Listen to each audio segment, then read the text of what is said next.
Hello, and welcome to the Sound Relief Podcast. I'm Dr. Julie Prutzman, and today I have Dr. Megan Reed as our guest.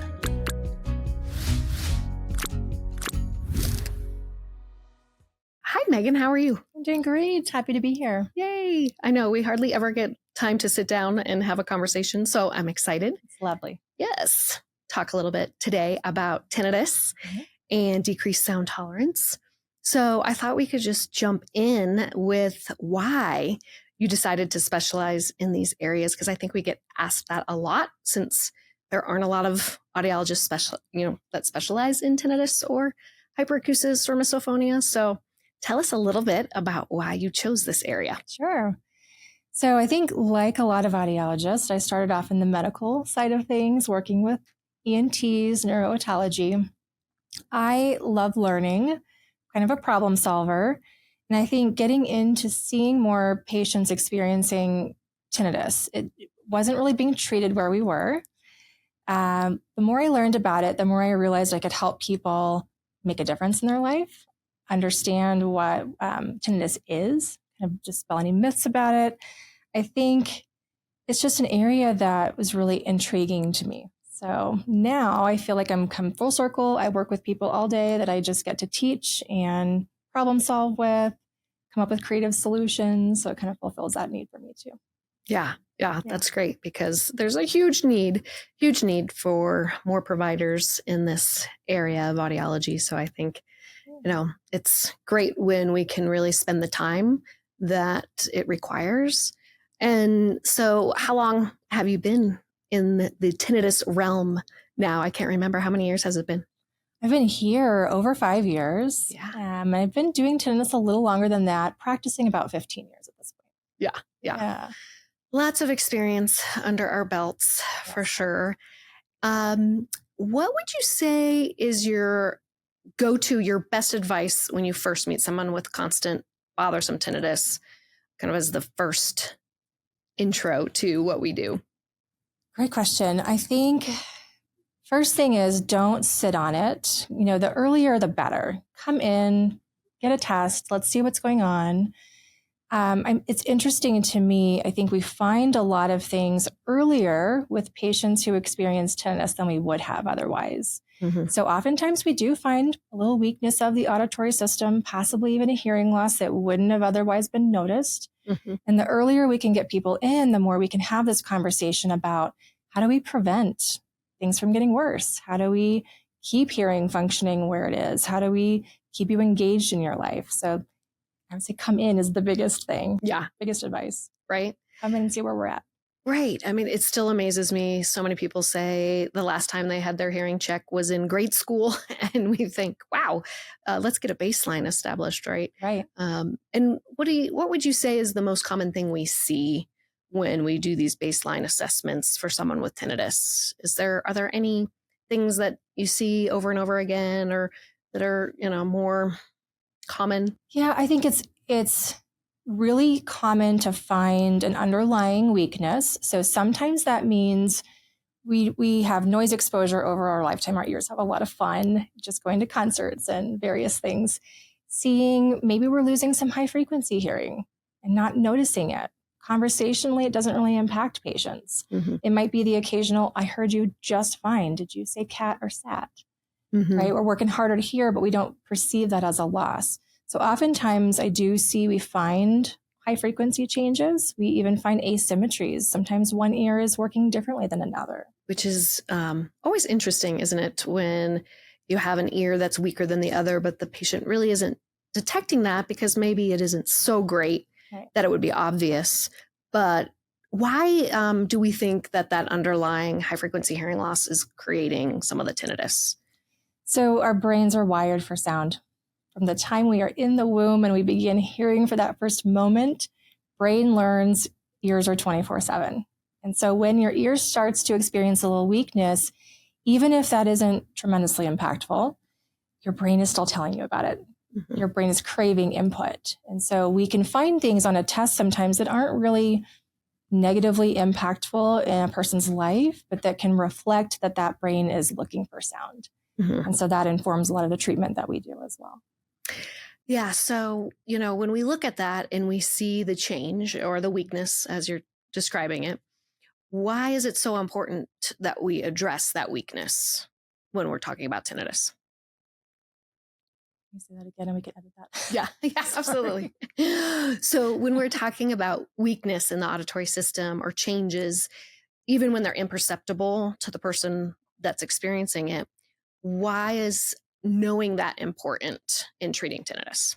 Knowing about the weakness, because a lot of people, I know as I experience it, and I'm sure you have too, that most people will come in and say, I don't care about my hearing. I'm just here for tinnitus. But how do you explain to patients that it is important that we address it or understand it or know about it, why the testing is important and why just ignoring the hearing component isn't good for tinnitus treatment? Yeah, I think a lot of times, like I said, we catch the loss earlier than we would have. Most people aren't coming in with a concern of that. But treating the tinnitus means we have to treat the underlying weakness too. So for some people, if that means, if amplification or a hearing device isn't the direction we necessarily need or are ready for yet, we can still produce sound to the brain using sound therapy. And it's important because the brain needs that signal. If we don't do that, if we don't treat the underlying issue, potentially things can progress and get worse. When tinnitus worsens, we know there's a vicious cycle of then the body fights it more. So I think getting in earlier as opposed to later is helpful.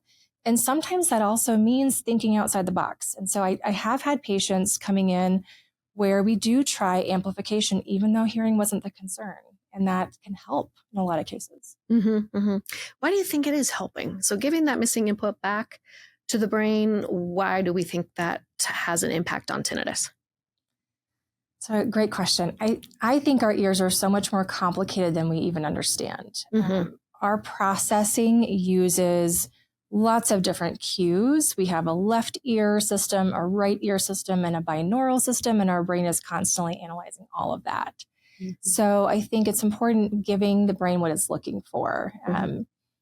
We can do that a lot of different ways, but technology is so advanced that I think we can meet people where they need. And getting that missing input back to the brain, I think a lot of people are apprehensive about amplification if they don't perceive hearing loss. Right. But what percentage of time do you think you've seen where amplification alone has helped your patients with tinnitus? I'd say sometimes even up to half, 4 or 5, maybe 6 out of 10 patients, even that don't notice a hearing loss by trying amplification, notice the difference. My tinnitus got reduced. It's less noticeable. The brain, again, was just craving that signal. We're giving it back. We can do that in a way that's not overpowering. I think it's a lot more natural than it used to be. And so I'm finding we can address hearing loss much earlier in a way that makes sense for the patient than we used to be able to do. Yeah, with technology today, it's pretty amazing what we can do for sure. And then what's the additional piece when you talk about sound therapy? Can you talk a little bit more about that as it relates to how it's different than amplification? How is sound therapy not the same as amplification? Sure. I think sound therapy is 2 things. It's auditory, so it stimulates the area of the brain that's looking for sound. So it helps to alleviate the symptom of tinnitus. But it's also association to sound. It's almost like a carrier signal. The brain is always monitoring things that are negative. And if the tinnitus is somewhat negative, the brain's going to be paying attention to it. If we use sound therapeutically, we can use sounds that our bodies are designed to like. So like an ocean wave or a water sound or music therapy. The brain associates that as something that's pleasant or positive. And that teaches the brain to move the tinnitus more into the background. So because we know the brain really can respond emotionally to music, talk a little bit for me, because I know patients often ask us, why can't I, pipe in my favorite music and have that work to decrease my tinnitus? Why does it have to be more specific than just listening to music through AirPods, for instance? What's the difference? I think there's certainly a time and a place to have external sound therapies active, through AirPods or through speaker systems, playing music in the background. It's better than nothing, but it's not the same as a prescriptive sound therapy. Prescriptive sound therapy takes into account if there are certain frequencies that are maybe a little bit more deficient, then we're producing more of that frequency range. They also are somewhat randomized, which helps the brain let go of that signal. If we're listening to, music, it's a little bit too engaging for the brain. If it's something that we know the lyrics to, or it's drawing attention, that's doing the opposite of what we want to do to treat the tinnitus. We want to take tinnitus attention away. So fractal tone therapy, for example, a music therapy, is designed around resting heart rate, slow tempo. It's calming, it's soothing. It's also random. So the brain cannot predict what's happening with it. It lets go of it, puts it into the background, neutralizes it. And then the tinnitus also gets neutralized with that. Yeah, it's pretty amazing, isn't it, how it works and why it has to be so specific. Sometimes I talk to patients about it as, imagine if you listen to Jingle Bells over and over and over again. It would make you crazy, right? We can't have that pattern because our brains memorize patterns. And so that's what's so cool about some of the technology we use, the algorithms that can be randomized, but somewhat predictable so that you're not fearful of what's coming next. Yeah. Can you talk a little bit about why sound therapy needs to be calming and soothing rather than really activating and emotionally charging? Yeah, I often say tinnitus is a very sensitive condition because there are these parts of our brain that get involved with tinnitus. Usually it's our nervous system, our limbic system. Your nervous system has two parts to it. We're most familiar with the part that we call fight or flight, but the opposite of that is rest digest. And so sound therapy is deactivating the fight or flight. We need it to be calm and soothing to help the body not move into fight or flight, but instead actually activate our rest digest system. And that is what helps to retrain the brain. So the body learns to let go of it. It eliminates the volume. We can reduce that perception. Just helps the patient move into a pattern of retraining where the brain has then learned tinnitus is neutral and it's more of a long-lasting remission of that symptom. Yeah. It's pretty remarkable. And how long when you're working with patients with sound therapy, with that prescriptive based protocol, how long, people always ask, how long is this going to take? Is this going to take me 10 years, 5 years, 2 years, 1 year, 2 days? What do you think on average people should expect when they're considering, how long it's going to take them to see benefit with something like prescriptive sound therapy? I think there's a variety. And I think part of that is some people come in with tinnitus that's been there for 2 weeks, and sometimes it's been there for 20 years. And we're dealing with brains that have to relearn something. And so on average, I think most patients will get relief pretty quickly, sometimes the same day, not always. Sometimes within a few weeks or the first few months, we'll start to see that tinnitus calm. But the brain needs consistency and repetition to learn something different. So I always say if we start therapy and we reduce tinnitus and then we stop what we're doing, your brain goes right back to where it was before. It hasn't had long enough to learn. But through consistency and repetition, we can create new patterns in the brain. So about 12 to 24 months is what the research suggests to get enough consistency that we establish new patterns in the brain that are then long lasting. And it is amazing, really, when you work with people, right? How quickly 12 months goes by. It sounds like, oh my gosh, that's such a long period of time. But yeah, 12 months really does fly by. And how many times on average would you say we need to see our patients in that first year to get them going with the tinnitus retraining therapy and with the sound therapy on average? On average, I'd say probably about 5 or 6 times. It's usually a little more in the beginning to get off the ground, get things calibrated, make sure things are fitting well and sounding comfortable. Probably a few visits in the first 6 months. But eventually we get to a place where it is just that consistency. We've established the sound therapy. We're happy. We're just looking for that repetition. So then we move into every 6 months to maintain that going forward. Yeah. And then would you say, another question we get often is, um, what is the process then after 12 to 24 months? What does it look like long term? So let's say my tinnitus is reduced. I'm feeling great. And then, oops, I forgot my earplugs. I went to a really loud concert and now my tinnitus is spiked again, but I'm not wearing the devices perhaps as frequently. Now what? What does that kind of long term look like? I think it's why we don't stop after 12 or 24 months. We at that point we've achieved usually our goal of reducing tinnitus, but we still are following patients for annual hearing tests to monitor those changes. Life happens, noise exposures happen, stress changes things. So we can see tinnitus spike or come back, return on occasion, but we haven't lost progress. The brain still knows what to do. It doesn't take much to get back to that place of remission again. Sometimes it just requires following up with the hearing loss. Did something change? Does the prescription need to be updated? Getting back into some of our lifestyle modifications and habits. Are there things that help that body go back to rest digest, whether that's deep breathing or muscle relaxations? There are lots and lots of tools in the toolbox. It's just following up with your provider to make sure we're on track with that. Yeah, yeah. And if you were to stop and think, what's the best advice you'd give someone to have success with TRT?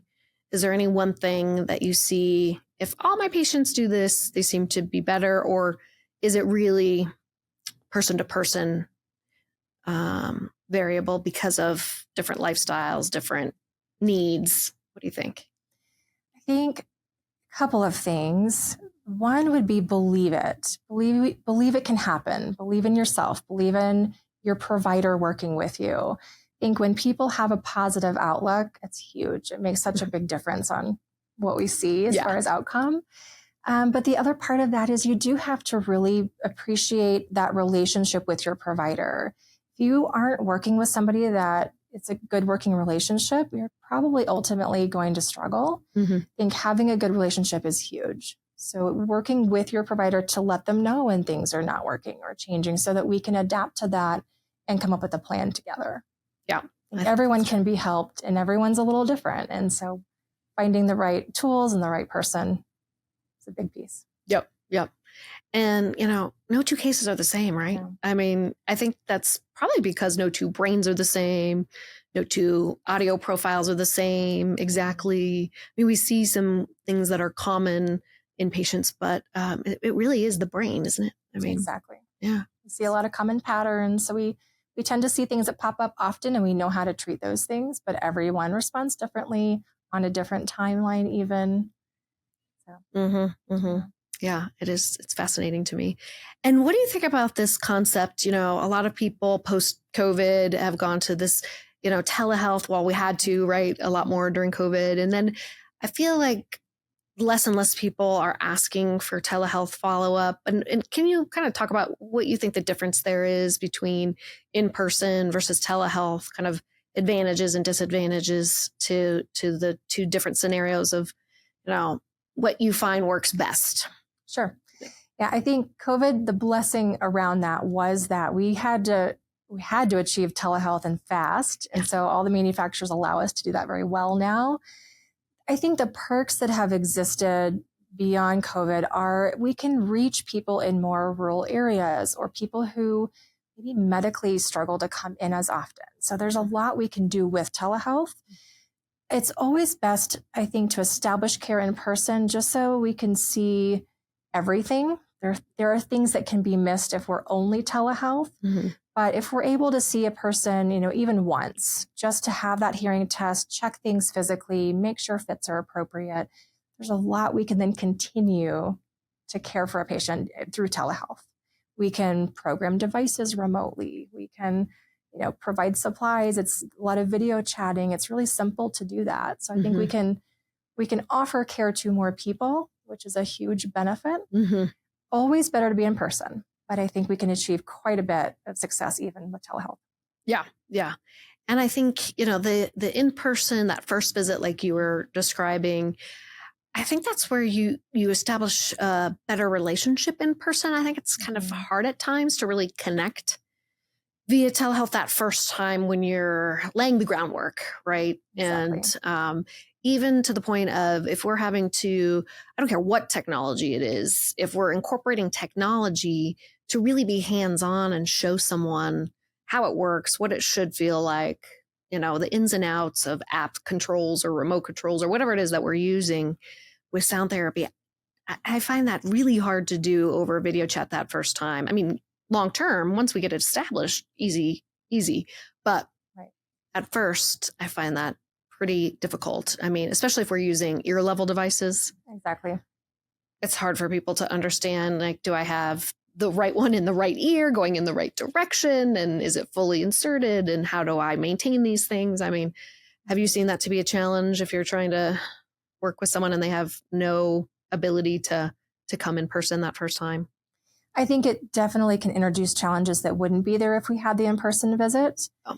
One of the main first phone calls I used to get, it's a little bit better now that we have some rechargeability, but people will call and say, I've changed 8 batteries in my device and it's just not working. Well, it's a filter issue and we need to do some maintenance work or some cleaning. So things that are very basic, as long as we have a way to show a patient or be able to teach that in person, that can prevent a lot of frustration in the first few weeks of therapy. Yeah, for sure. I think it's all the initial newness of everything that can be a little bit more challenging when you're trying to do it remotely. But long term, I think we've seen some success with kind of, getting established, having like a first visit with all the testing and the recommendations and the beginning of the treatment plan, and then switching even maybe 1 second visit, don't you find, just to make sure, are we good before someone returns home? And I think that's why it's important that patients understand why we like them to come see us physically, at least for one day, maybe then a follow-up quickly the second day before they go back home if they can't find a provider locally. Have you found that design to work well? Yeah, I think that model works great. And we do see, being, in the Denver area, we have a lot of people coming in from adjacent states or even just rural areas within Colorado that they can't always come in for future follow-ups in person. So usually we'll try to establish, you're coming out anyways, let's do it 2 days back to back. So you're here. As soon as we fit a device and have that follow-up, then everything else really can be done remotely. Yeah. Yeah. And then it works nicely on occasion, right? We ask them to come back for an annual review. That's always nice if it's possible. If it's not, we can, do that annual review remotely. But yeah, it does definitely work out in the end if we have a plan. I guess it's always about having a good plan in place, right? Yes. Yeah. Lastly, Megan, do you find consistently obstacles in our way of being able to help tinnitus patients? Is there, what do you think is the biggest obstacle in patients' way of getting help with their tinnitus? I think there are 2 big ones that I tend to see come up the most often. I think the first is still to this day, even with all of the data and research and information that exist, still having people coming in just having been told there's nothing to do about it. So that's a roadblock. I think it's prevented a lot of people from getting the help that they need, or they're waiting years to get that help. So sometimes information can be challenging. Yeah. I think especially with AI and videos out there now, there's a lot of misinformation. I have people coming in asking me questions about, does tinnitus mean my brain cells are dying?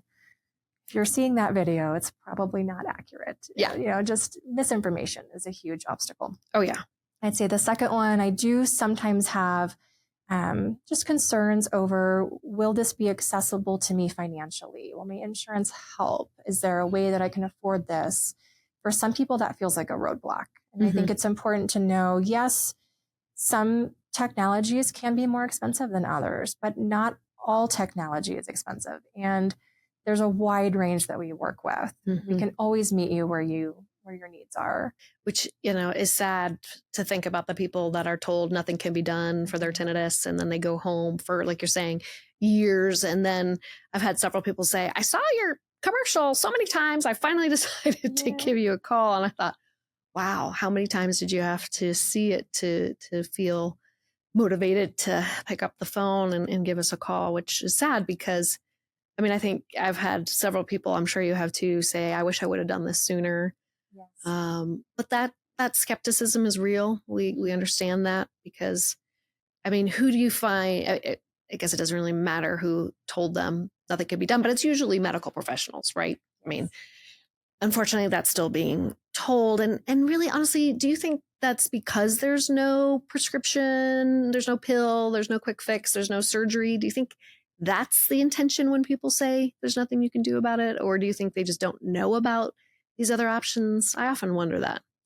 I wonder that too. And I do think that's a lot of it because I think patients tend to start with the medical piece first, going into a primary care or an ENT physician or something along those lines. Mm-hmm. And from that perspective, a physician typically is looking more at the anatomy. Is there something that can be prescribed or medically, surgically fixed? And the answer to that is often no. Mm-hmm. But I do think there is a shortage of physicians who will then continue to refer. So I think the message is just, I don't have the fix, therefore there isn't one. Mm-hmm. I think that's what gets heard a lot, and it's just not quite true. Or it's, well, let me send you to ENT and then an ear, nose, and throat doctor. If there isn't anything anatomically, physically, surgically fixable, I could see why they would say, well, I can't do anything for you. But I think maybe sometimes that gets interpreted as, since I can't do anything for you, there is nothing that can be done. So that's frustrating, I think, for both patients and us, right, as the tinnitus specialists, because I think that's always our goal, is to educate more in our field and the medical community is in general about options. And hey, can you just refer to a tinnitus specialist and we're going to see if we can help them. And if we can't, we might need more referrals and take a multidisciplinary approach. But I guess that would be my final question for you is, in more complex cases, when we're trying to involve other medical professionals, who do you find tends to be the most helpful to us when we're treating tinnitus or decreased sound tolerance, misophonia, these other associated symptoms? Who else can help? If we take a team approach, who would you go to?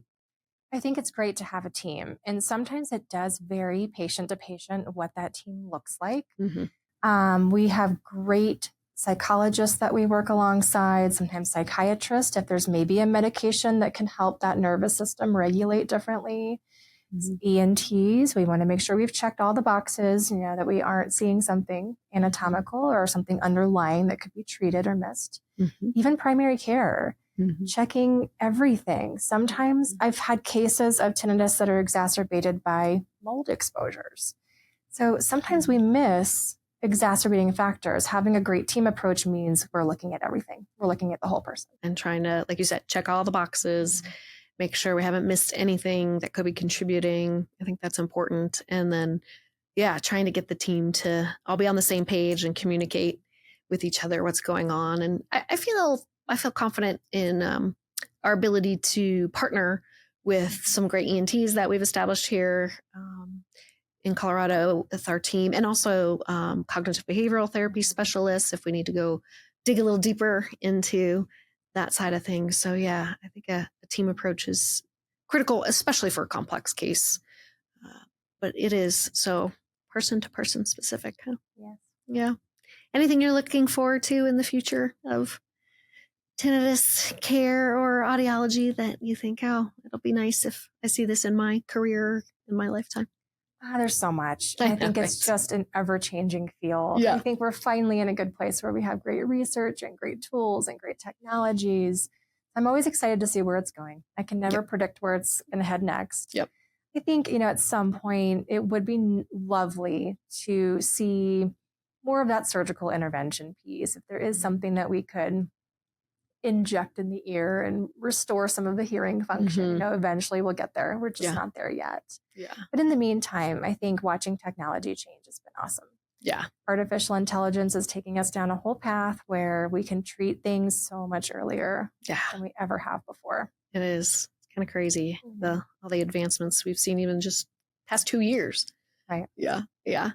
Well, thank you so much for being here with us. And yes, it's always fun to chat. I'm sure we will have future conversations with you on the podcast as well. And when we wrap the podcast up at the end of every episode, I just love to remind our listeners, you are not alone. We are here to help. We hope this information just allows you to not feel like tinnitus is such a scary symptom, and there are effective treatments available. So don't give up, and tune in next time to learn even more. Thank you. One more thing, this podcast is presented for educational purposes only. It is not intended to be a substitute for medical advice from your physician. Thank you.